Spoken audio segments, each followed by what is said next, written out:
kemarin di Surabaya, ketua majelis tarjihnya yang orang Simandola ini, walaupun besar di Midai, Pak Profesor Samsul Anwar, tetap menzaharkan bismillah. Kenapa? Sebab di tarjih di dua-duanya dibenarkan. Itu yang disebut dengan at-taufiq. Apa at-taufiq? Dua-dua dalil itu kita hadirkan, boleh memilih. Tapi ada kalanya kita lakukan at-tarjih. Apa itu at-tarjih? Di sini kecerdasan ulama-ulama kita ini banyak pendapat.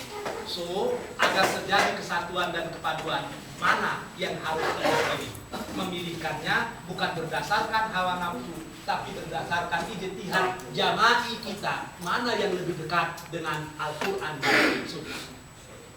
Dan yang terakhir, biasanya kita at-tasawuf, berlapang dada. Saya kadang-kadang pernah juga orang mencemeh Ustaz Zulfikar di belakang. Ketika beliau mengimami sholat istisqa depan kantor gubernur, ada orang yang bilang, kenapa tidak pakai takbir? Saya bilang, masalah sholat istisqa ini ada yang bilang pakai takbir, ada yang bilang tidak. Bahkan ulama bilang nggak perlu sholat, cukup doa bersama saja. Jadi kalau dia nggak baca, bukan berarti dari sunnah. Sebab pernah ada praktek seperti itu. Bahkan di zaman sahabat, di hadis lain menceritakan tidak sholat kan, rame-rame ngumpul langsung berdoa, selesai. Jadi hal-hal yang begini jangan diperimikan, sebab ada dalilnya. Ada yang menyatakan seperti sholat idul adha, ada yang menyatakan harus berbeda, ada macam-macam itu kan. Tapi ya seperti yang dikatakan Ustaz Zulfikar tadi, kadang-kadang pembacaan kita yang berbeda. Hamka juga demikian, sangat jauh berbeda ketika membaca 10 buku fikih dengan membaca 100 buku fikih. Jadi pemahaman kadang-kadang berbeda, tergantung pada kualitas bacaan kita. Bapak-bapak dan ibu-ibu yang berbahagia, ini yang harus kita perhatikan. Maka kuliah-kuliah akidah, kuliah-kuliah ideologi yang sering diajarkan orang tua kita seperti Pak Mufni, itu memang wajib sekarang diikuti. Sebab yang membedakan kita dengan orang lain ideologi tadi. Apa? Nilai-nilai, prinsip-prinsip dasar yang dimiliki IKMI tapi tidak dimiliki orang lain.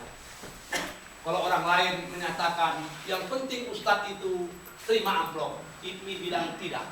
Bagi kami amplop ambillah, cukup isinya saja. Misalnya. Jadi bagi saya itu lebih dulu apa itu enggak.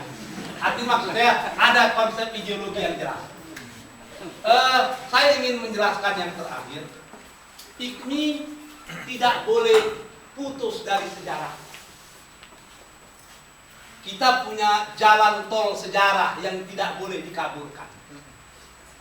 IKMI, PII, HMI, Bulan Bintang, Dewan Dakwah dan lain sebagainya, itu tertitis dari rahim tokoh-tokoh Masuni tadi. Bagaimana cara manhajnya Pak Nasir? Manhaj orang-orang tua. Konsep seperti ini harus orang banyak ide saya. Apakah masih realistis kita hidupkan etika? Ini pengajian di IKMI Provinsi Riau dalam rangka pembagian buku khutbah yang ceramahnya sekitar perbedaan firqah terjadi di antara kaum muslimin. Muhammad Rakib Cemari berusaha melakukan dari IKMI sesuai dengan kegiatan di IKMI setiap sekali 3 bulan pembagian buku. Sekarang ini mengikuti ceramah bidang keagamaan yang secara bergantian disampaikan oleh di diskusi dengan orang-orang tua kita sesepuh ini tetap kita laksanakan agar generasi muda sekarang mubalik IKMI sekarang jangan generasi yang terputus dari masa